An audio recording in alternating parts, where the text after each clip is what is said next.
E dunque 13 anni dopo Tor Tre Teste e Ostia Mare si trovano di nuovo una di fronte all'altra per la finale di Under 15. I rossoblù per il sesto all'oro in categoria, l'Ostia Mare per il secondo. È il terzo atto di un duello infinito, ma questa volta in palio c'è il titolo. Dall'Angelo Sale di Ladispoli, un buon pomeriggio da Alessandro Cucchiella e Matteo Bonacorsi. Parte di vita proprio verso Milanesi, pallone che sbuca, Milanesi va al tiro. Parte Relpi, la calcia bassa, Russo si allunga la sua sinistra e blocca. Sì, è andato col piede debole, qui Borgna, intanto il recupero alto proprio di Borgna per Agostini, ancora Agostini va al tiro. Se ne va licenziato, ancora Memmi, entra in area di rigore, prova il tiro cross, attenzione!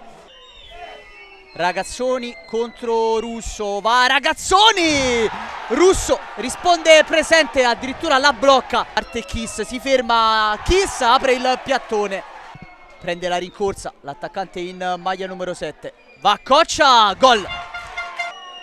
Rossi contro Di Pinto, va Rossi, Di Pinto intuisce ma non arriva.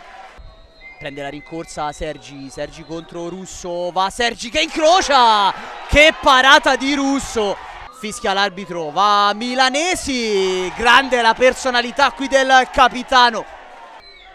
Va Taffettani, grande, grandissimo rigore di Taffettani. Sente la rincorsa di Michele e c'è la parata di Di Pinto che tiene a galla la Tor Tre Teste per andare a pareggiare momentaneamente i conti e mettere pressione all'Ostia Mare. Proietti prende la rincorsa, va Proietti, Russo colpisce il palo, Russo forse l'ha toccata anche questa e l'Ostia Mare si laurea così campione regionale per la seconda volta nella sua storia.